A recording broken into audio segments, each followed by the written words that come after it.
hi, hello there. This is Let's Talk About Myths, baby. And I am that host of yours, the woman crushing your Atlantean dreams, Liv. Well. I had intended for us to be done with Atlantis, but I put out a couple of polls both on Twitter and Instagram, and the people have spoken. I wondered whether you all would appreciate hearing the entirety of Plato's writing on Atlantis, and I take it that you would. I do think this is helpful. Obviously, I shared with you a lot of quotes and references in that first episode of the show, but there is more to Plato's writing, and now that you've heard all I've had to say on that never ever lost island, you can listen to the entirety of Plato and understand what exactly there was and was not when it comes to the Atlantis of the ancient world. So today I give you a reading of the entirety of Plato's Critias.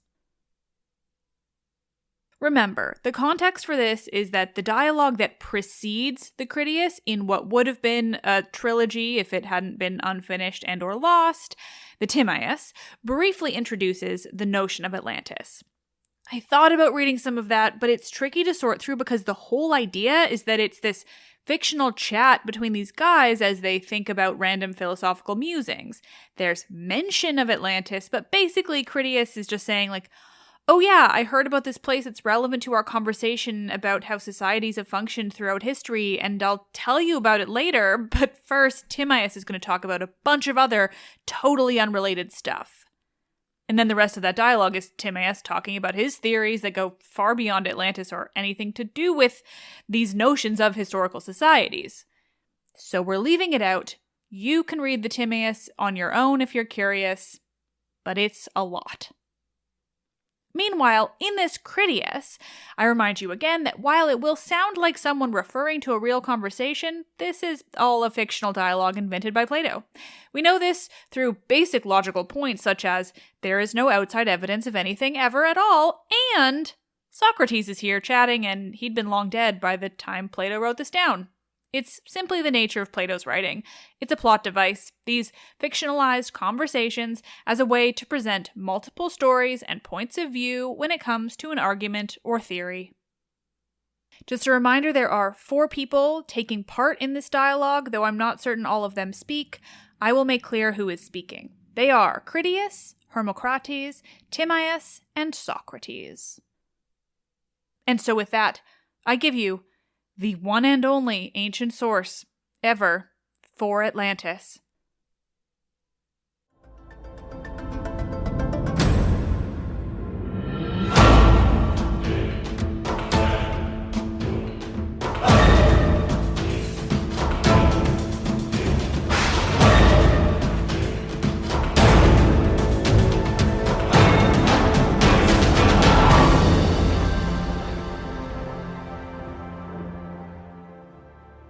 This is Plato's Critias dialogue, translated by Benjamin Jowett.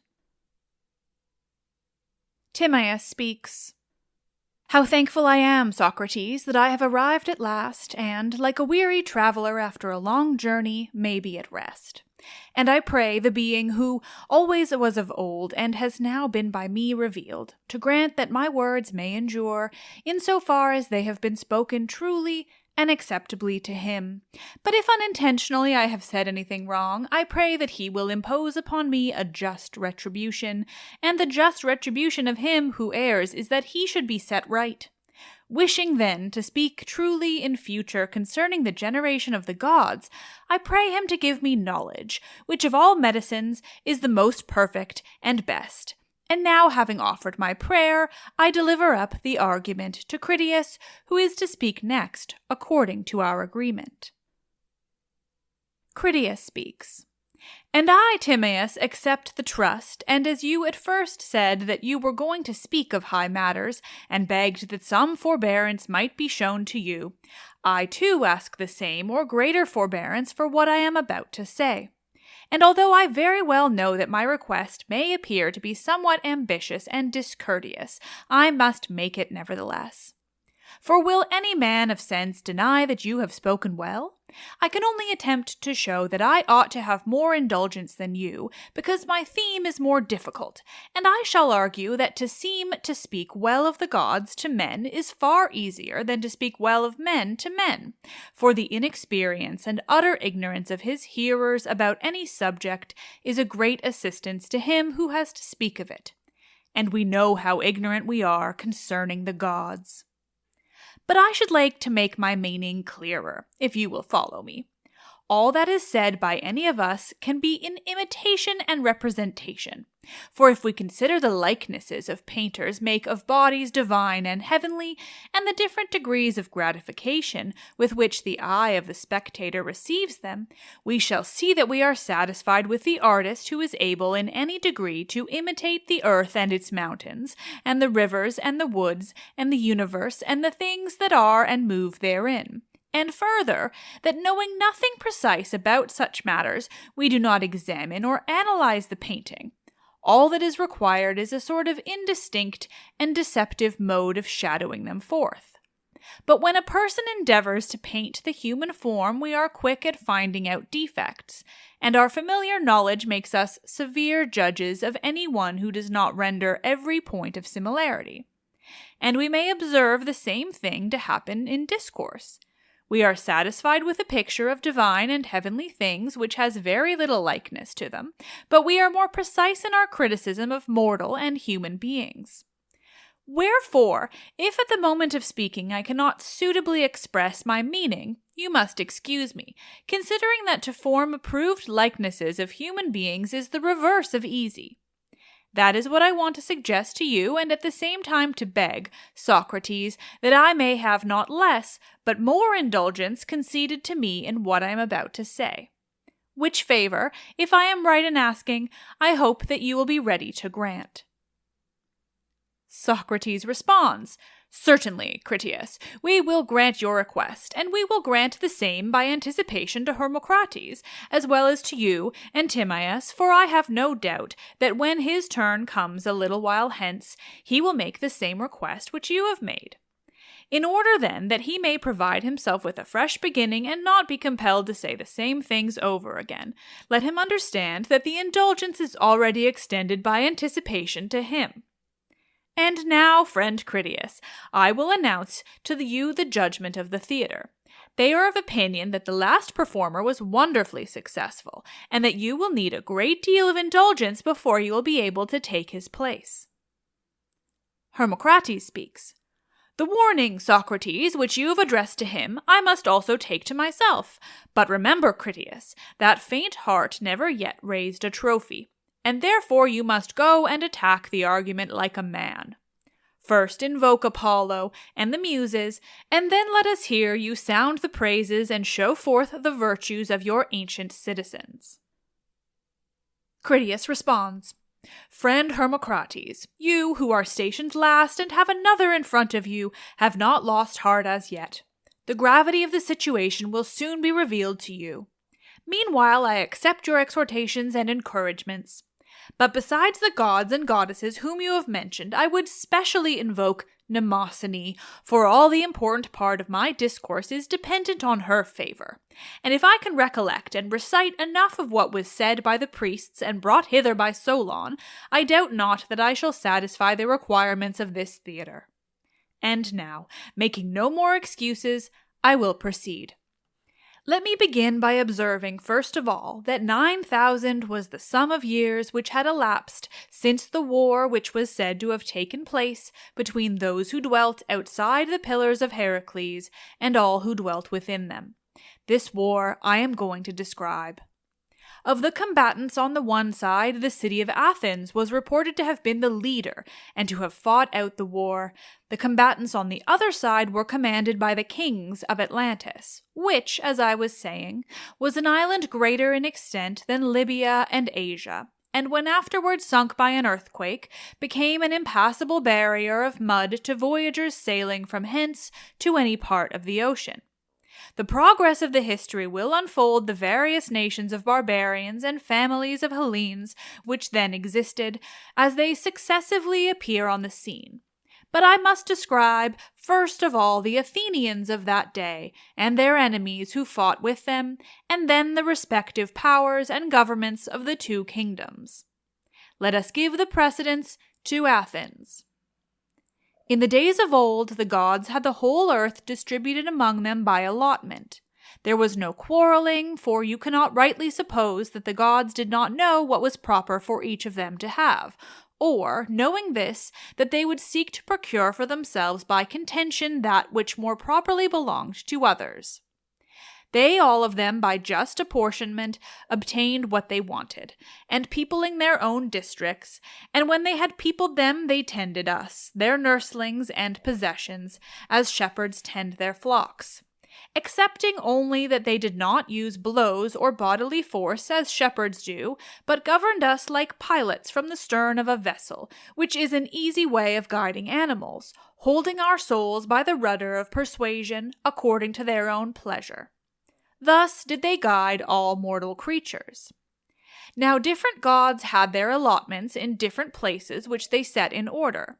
Hephaestus and Athene, who were brother and sister, and sprang from the same father, having a common nature, and being united also in love of philosophy and art, both obtained as their common portion this land, which was naturally adapted for wisdom and virtue, and there they implanted brave children of the soil, and put into their minds the order of government. Their names are preserved, but their actions have disappeared by reason of the destruction of those who received the tradition and the lapse of ages. For when there were any survivors, as I have already said, they were men who dwelt in the mountains, and they were ignorant of the art of writing, and had heard only the names of the chiefs of the land, but very little about their actions. The names they were willing enough to give to their children, but the virtues and the laws of their predecessors they knew only by obscure traditions, and as they themselves and their children lacked for many generations the necessaries of life, they directed their attention to the supply of their wants, and of them they conversed, to the neglect of events that had happened in times long past. For mythology and the inquiry into antiquity are first introduced into cities when they begin to have leisure, and when they see that the necessaries of life have already been provided, but not before. And this is the reason why the names of the ancients have been preserved to us and not their actions. This I infer because Solon said that the priests in their narrative of that war mentioned most of the names which are recorded prior to the time of Theseus, such as Cecrops, and Erechtheus, and Erichthonius, and Erysichthon, and the names of the women in like manner. Moreover, since military pursuits were then common to men and women, the men of those days, in accordance with the custom of the time, set up a figure and image of the goddess in full armor, to be a testimony that all animals which associate together, male as well as female, may, if they please, practice in common the virtue which belongs to them without distinction of sex. Now the country was inhabited in those days by various classes of citizens. There were artisans, and there were husbandmen, and there was also a warrior class originally set apart by divine men. The latter dwelt by themselves and had all things suitable for nurture and education. Neither had any of them anything of their own, but they regarded all that they had as common property, nor did they claim to receive of the other citizens anything more than their necessary food. And they practiced all the pursuits which we yesterday described as those of our imaginary guardians. Concerning the country, the Egyptian priests said what is not only probable, but manifestly true, that the boundaries were in those days fixed by the isthmus, and that in the direction of the continent they extended as far as the heights of Kithaeron and Parnus. The boundary line came down in the direction of the sea, having the district of Oropus on the right, and with the river Asopus as the limit on the left. The land was the best in the world, and was therefore able in those days to support a vast army, raised from the surrounding people. Even the remnant of Attica which now exists may compare with any region in the world for the variety of and excellence of its fruits, and its suitableness of its pastures to every sort of animal, which proves what I am saying. But in those days the country was fair as now, and yielded far more abundant produce. How shall I establish my words? And what part of it can be truly called a remnant of the land that then was? The whole country is only a long promontory extending far into the sea away from the rest of the continent, while the surrounding basin of the sea is everywhere deep in the neighborhood of the shore. Many great deluges have taken place during the 9,000 years, for that is the number of years which have elapsed since the time which I am speaking. And during all this time, and through so many changes, there has never been any considerable accumulation of the soil coming down from the mountains, as in other places, but the earth has fallen away all round and sunk out of sight. The consequence is that in comparison of what then was, there are remaining only the bones of the wasted body, as they may be called, as in the case of small islands. All the richer and softer parts of the soil having fallen away, and the mere skeleton of the land being left. But in the primitive state of the country, its mountains were high hills covered with soil, and the plains, as they were termed by us, of Phelleus, were full of rich earth. And there was abundance of wood in the mountains. Of this last the traces still remain, for although some of the mountains now only afford sustenance to bees, not so very long ago there were still to be seen roofs of timber cut from trees growing there, which were of a size sufficient to cover the largest houses. And there were many other high trees cultivated by man, and bearing abundance of food for cattle. Moreover, the land reaped the benefits of the annual rainfall, not as now losing the water which flows off the bare earth into the sea, but having an abundant supply in all places, and receiving it into herself, and treasuring it up in the close clay soil, it led off into the hollows of streams which it absorbed from the heights, providing everywhere abundant fountains and rivers, of which there may still be observed sacred memorials in place where fountains once existed. And this proves the truth of what I am saying. Such was the natural state of the country, which was cultivated, as we may well believe, by true husbandmen, who made husbandry their business, and were lovers of honor and of a noble nature, and had a soil the best in the world, and abundance of water, and in the heaven above an excellently attempered climate. Now the city in those days was arranged on this wise. In the first place, the Acropolis was not as now. For the fact is that a single night of excessive rain washed away the earth and laid the bare rock. At the same time there were earthquakes, and then occurred the extraordinary inundation, which was the third before the great destruction of Deucalion. But in primitive times the hill of the Acropolis extended to the Eridanus and the Ilissus, and included the Pnyx on the one side and the Lycabettus as the boundary on the opposite side to the Pnyx, and was all well covered with soil and level at the top, except in one or two places. Outside the Acropolis and under the sides of the hill there dwelt artisans, and such of the husbandmen as were tilling the ground near. The warrior class dwelt by themselves around the temples of Athena and Hephaestus at the summit, which moreover they had enclosed with a single fence like the garden of a single house. On the north side they had dwellings in common, and had erected halls for dining in winter, and had all the buildings which they needed for their common life, besides temples, but there was no adorning of them with gold and silver, for they made no use of these for any purpose. They took a middle course between meanness and ostentation, and built modest houses in which they and their children's children grew old, and they handed them down to others who were like themselves, always the same. But in summertime they left their gardens and gymnasia and dining halls, and then the southern side of the hill was made use of by them for the same purpose. Where the Acropolis now is, there was a fountain, which was choked by the earthquake, and has left only the few small streams which still exist in the vicinity. But in those days the fountain gave an abundant supply of water for all, and of suitable temperature in summer and in winter. This is how they dwelt, being the guardians of their own citizens and the leaders of the Hellenes, who were their willing followers. And they took care to preserve the same number of men and women through all time, being so many as were required for warlike purposes, then as now, that is to say, about 20,000. Such were the ancient Athenians, and after this manner they righteously administered their own land and the rest of Hellas. They were renowned all over Europe and Asia for the beauty of their persons and for the many virtues of their souls, and of all men who lived in those days they were the most illustrious. And next, if I have not forgotten what I heard when I was a child, I will impart to you the character and origin of their adversaries. For friends should not keep their stories to themselves, but have them in common. Yet, before proceeding further in the narrative, I ought to warn you that you must not be surprised if you should perhaps hear Hellenic names given to foreigners. I will tell you the reason of this.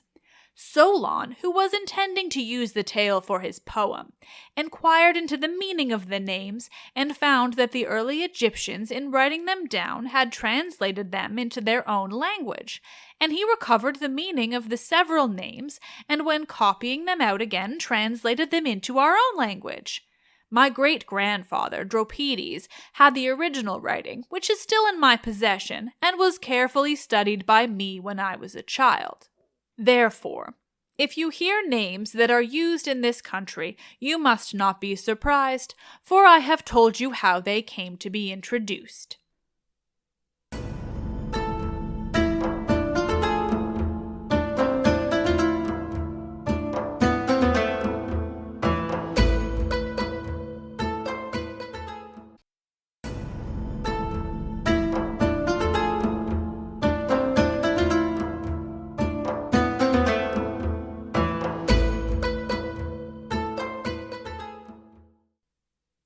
The tale, which was of great length, began as follows.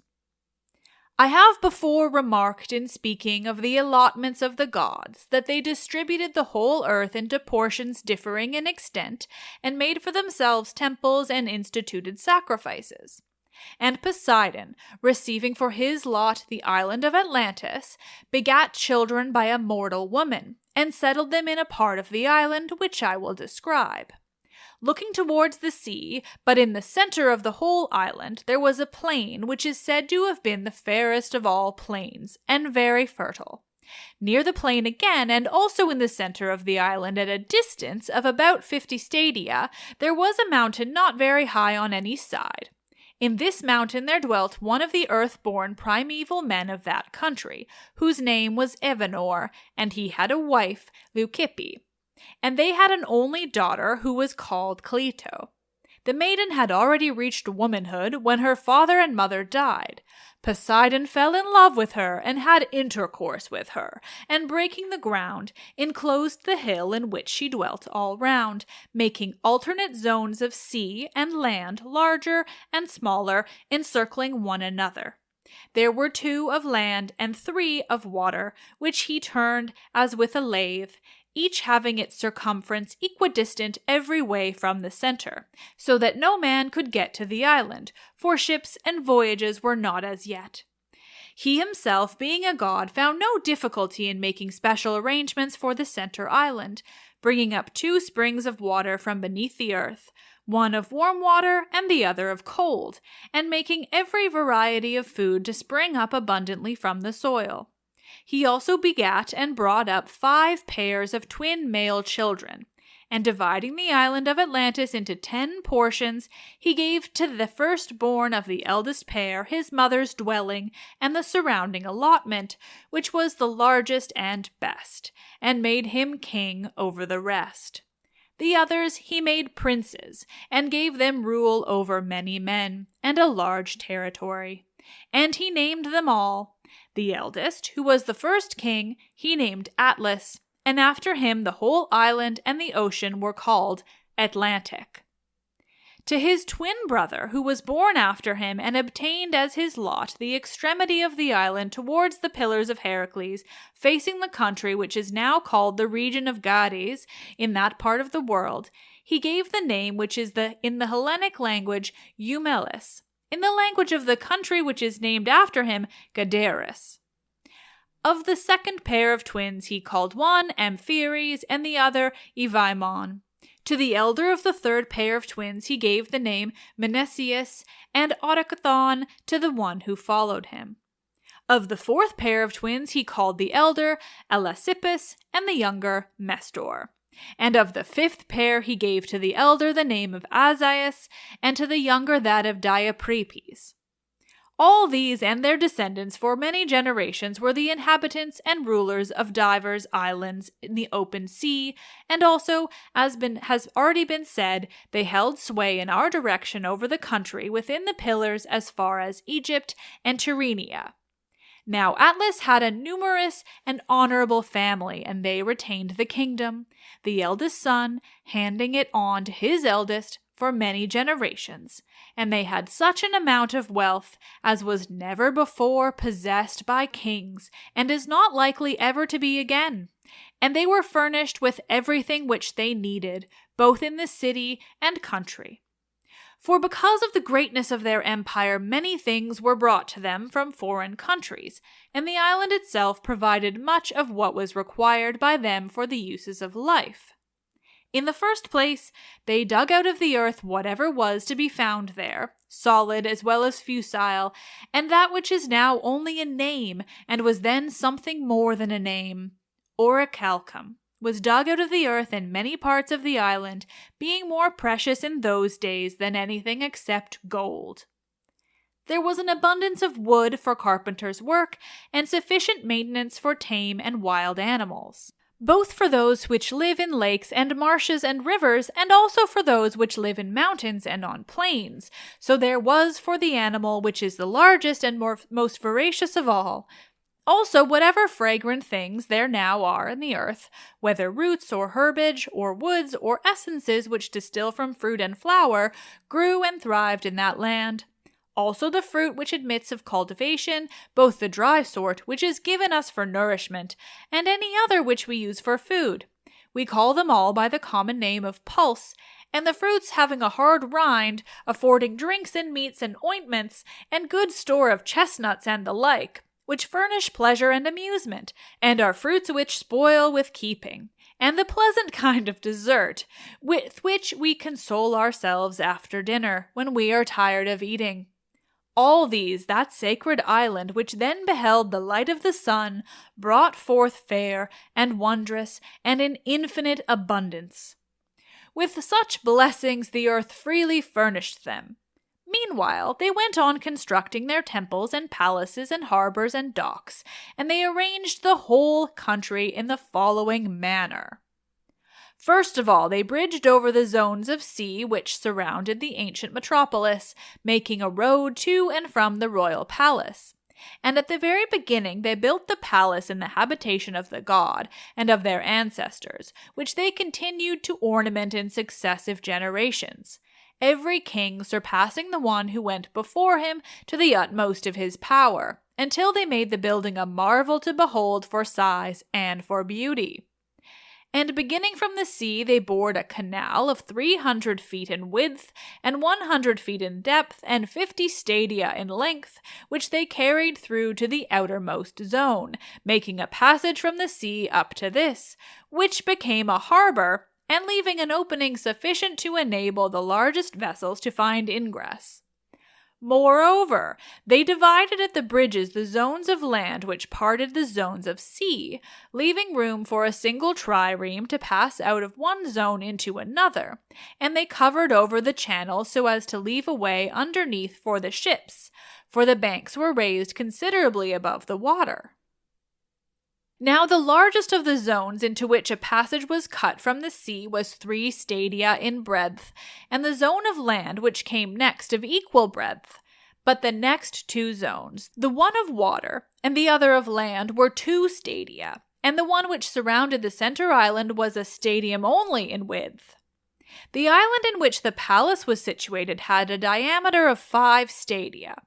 All this, including the zones and the bridges, which was the 6th part of a stadium in width, they surrounded by a stone wall on every side, placing towers and gates on the bridges where the sea passed in. The stone which was used in the work they quarried from underneath the center island and from underneath the zones on the outer as well as the inner side.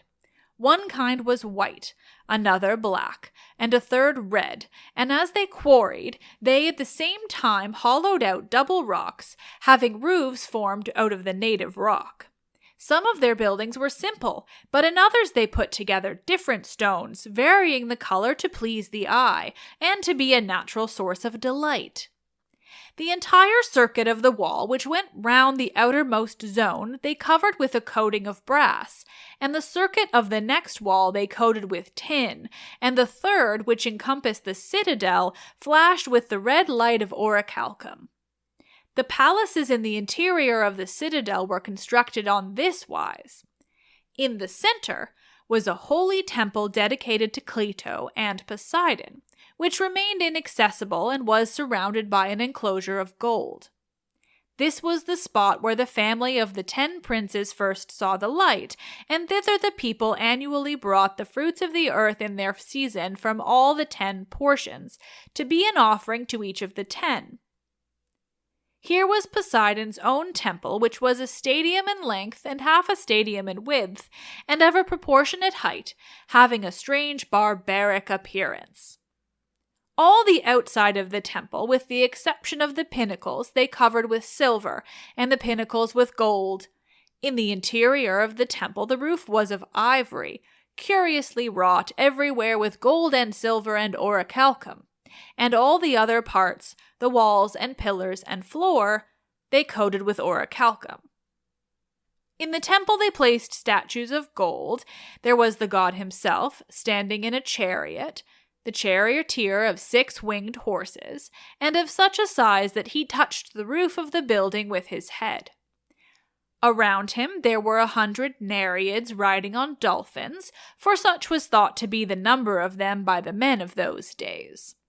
There were also in the interior of the temple other images which had been dedicated by private persons. And around the temple on the outside were placed statues of gold of all the descendants of the 10 kings and of their wives. And there were many other great offerings of kings and of private persons, coming both from the city itself and from the foreign cities over which they held sway. There was an altar, too, which in size and workmanship corresponded to this magnificence, and the palaces, in like manner, answered to the greatness of the kingdom and the glory of the temple. In the next place they had fountains, one of cold and another of hot water, in gracious plenty flowing, and they were wonderfully adapted for use by reason of the pleasantness and excellence of their waters. They constructed buildings about them and planted suitable trees. Also they made cisterns, some open to the heaven, others roofed over, to be used in winter as warm baths. They were the king's baths and the baths of private persons, which were kept apart, and there were separate baths for women and for horses and cattle, and to each of them they gave as much adornment as was suitable. Of the water which ran off, they carried some to the grove of Poseidon, where were growing all manner of trees of wonderful height and beauty, owing to the excellence of the soil, while the remainder was conveyed by aqueducts along the bridges to the outer circles, and there were many temples built and dedicated to the many gods.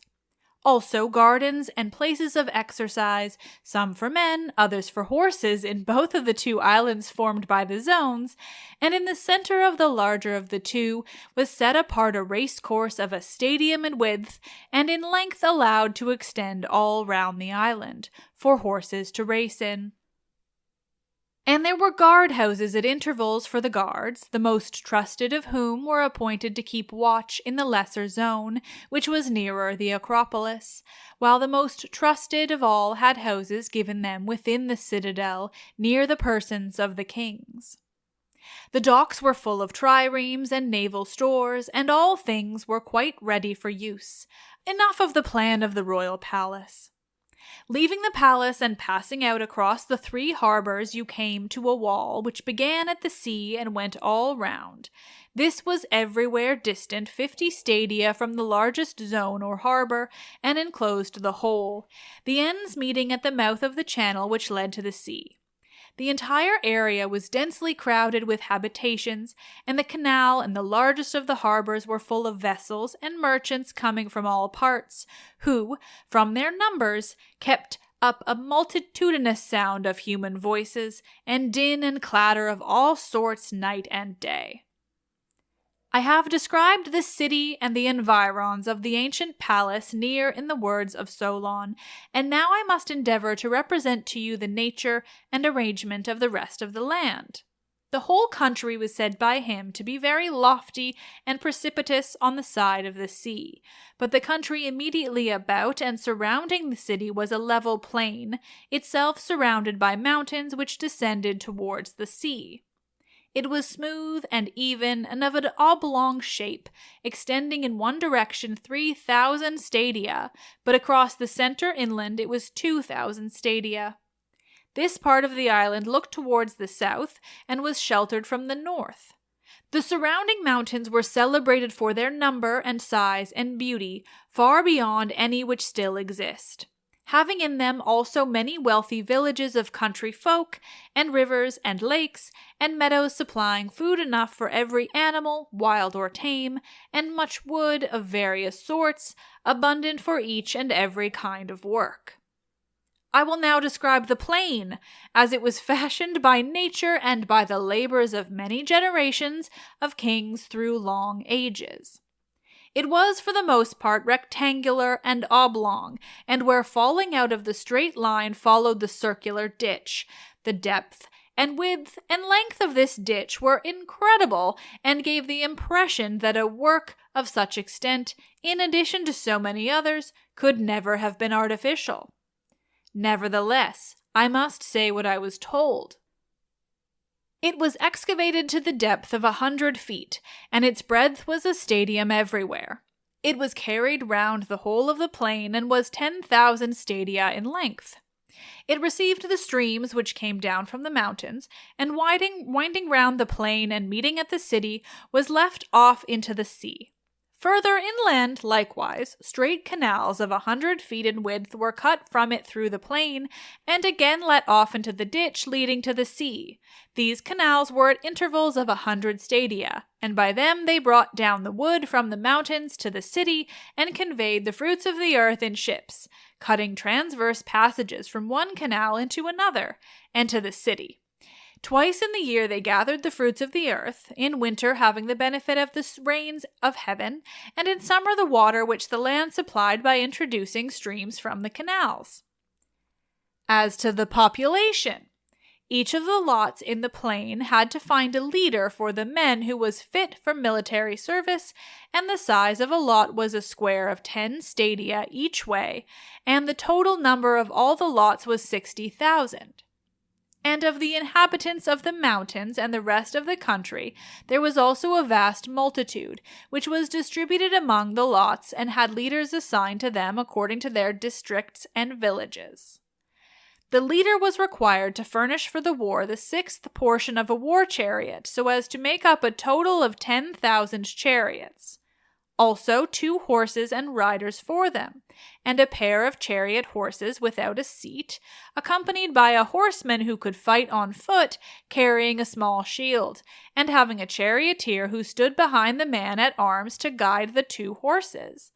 Also, he was bound to furnish 2 heavy-armed soldiers, 2 archers, 2 slingers, 3 stone shooters, and 3 javelin men, who were light-armed, and 4 sailors to make up the complement of 1,200 ships. Such was the military order of the royal city. The order of the 9 governments varied, and it would be wearisome to recount their several differences. As to offices and honors, the following was the arrangement from the first. Each of the 10 kings in his own division and his own city had the absolute control of the citizens, and, in most cases, of the laws, punishing and slaying whomsoever he would. Now the order of precedence among them and their mutual relations were regulated by the commands of Poseidon, which the law had handed down. These were inscribed by the first kings on a pillar of orichalcum, which was situated in the middle of the island, at the temple of Poseidon, whither the kings were gathered together every 5th and every 6th year alternately, thus giving equal honor to the odd and to the even number. And when they were gathered together, they consulted about their common interests, and inquired if any one had transgressed in anything, and passed judgment. And before they passed judgment, they gave their pledges to one another on this wise. There were bulls who had the range of the temple of Poseidon, and the 10 kings, being left alone in the temple, after they had offered prayers to the god that they might capture the victim which was acceptable to him, hunted the bulls without weapons, but with staves and nooses. And the bull which they caught they led up to the pillar and cut its throat over the top of it, so that the blood fell upon the sacred inscription. Now on the pillar, beside the laws, there was inscribed an oath invoking mighty curses on the disobedient. When, therefore, after slaying the bull in the accustomed manner, they had burnt its limbs, they filled a bowl of wine and cast in a clot of blood for each of them. The rest of the victim they put in the fire, after having purified the column all round. Then they drew from the bowl in golden cups, and pouring a libation on the fire, they swore that they would judge according to the laws on the pillar, and would punish him who in any point had already transgressed them. And that for the future they would not, if they could help, offend against the writing on the pillar, and would neither command others nor obey any ruler who commanded them to act otherwise than according to the laws of their father Poseidon. This was the prayer which each of them offered up for himself and for his descendants, at the time drinking and dedicating the cup out of which he drank in the temple of the god, and after they had supped and satisfied their needs, when darkness came on, and the fire about the sacrifice was cool, all of them put on most beautiful azure robes, and, sitting on the ground, at night, over the embers of the sacrifices by which they had sworn, and extinguishing all the fire about the temple, they received and gave judgment, if any of them had an accusation to bring against anyone. And when they had given judgment, at daybreak they wrote down their sentences on a golden tablet, and dedicated it together with their robes to be a memorial. There were many special laws affecting the several kings inscribed about the temples, but the most important was the following. They were not to take up arms against one another, and they were all to come to the rescue if any of their cities attempted to overthrow the royal house. Like their ancestors, they were to deliberate in common about war and other matters, giving the supremacy to the descendants of Atlas. And the king was not to have the power of life and death over any of his kinsmen unless he had the assent of the majority of the 10. Such was the vast power which the god settled into the lost island of Atlantis, and this he afterwards directed against our land for the following reasons, as tradition tells. For many generations, as long as the divine nature lasted in them, they were obedient to the laws and well affectioned towards the god, whose seed they were, for they possessed true and in every way great spirits, uniting gentleness with wisdom in the various chances of life and in their intercourse with one another. They despised everything but virtue, caring little for their present state of life, and thinking lightly of the possession of gold and other property, which seemed only a burden to them. Neither were they intoxicated by luxury, nor did wealth deprive them of their self-control. But they were sober, and saw clearly that all these goods are increased by virtue and friendship with one another, whereas by too great regard and respect for them, they are lost, and friendship with them. By such reflections, and by the continuance in them of a divine nature, the qualities which we have described grew and increased among them. But when the divine portion began to fade away, and became diluted too often and too much with the mortal admixture, and the human nature got the upper hand, they then, being unable to bear their fortune, behaved unseemly, and to him who had an eye to see grew visibly debased, for they were losing the fairest of their precious gifts. But to those who had no eye to see the true happiness, they appeared glorious and blessed at the very time when they were full of avarice and unrighteous power. Zeus, the god of gods, who rules according to law and is able to see into such things, perceiving that an honorable race was in a woeful plight, and wanting to inflict punishment on them, that they might be chastened and improve, collected all the gods into their most holy habitation, which, being placed in the center of the world, beholds all created things. And when he had called them together, he spoke as follows.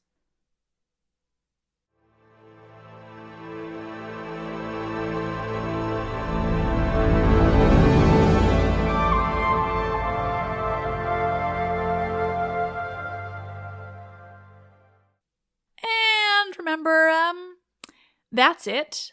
Real cliffhanger there. I'm pretty sure that if this had been finished, Plato would have just been like, haha, right? It was totally fake. This is all about something else entirely. Because ostensibly, this whole story is about how they would behave in wartime. Plato sets up that epically long and over-the-top description of both places, Athens and Atlantis, in order to then just say that they went to war and what each of them did in that war, because they each represented such different notions of riches and kings versus people, government by the people, and only what they need. It's so fascinating, and I'm pretty sure if we had it, it would have just put this whole mess to rest. But we don't. And I mean, as it is, you listen to that, and I just can't help but think, how could that be real? Not only is it 9,000 years before Solon, but also the suggestion is that they've been going for generations and generations and generations. So it's anyway, it's wild.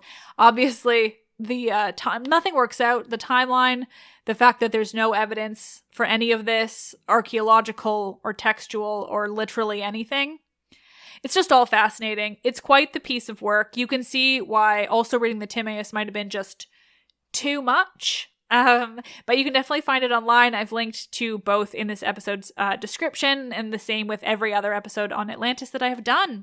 And just a reminder that I want to hear your questions and comments about Atlantis. I want to hear what blew your mind, how you felt changed. I want to hear literally everything that you want to say about my Atlantis series. If you have questions that have opened up, things you want more clarity on, anything you want me to answer, shout it out. You can submit your questions and comments at my website, mythsbaby.com/Atlantis. There is a form at the bottom of the page. And at the beginning of next month, I'm going to do a Q&A episode where I read your comments and answer your questions. And it's going to be fun. We can really get even more clarity on the utter Platonic nonsense that is Atlantis. Thank you all so much for listening. This was very fun. I have to just brag that I barely fucked up reading that. Just for the first time fully out loud. I'm really getting good at this. Thank you all so much for listening. I am Liv, and I love this shit.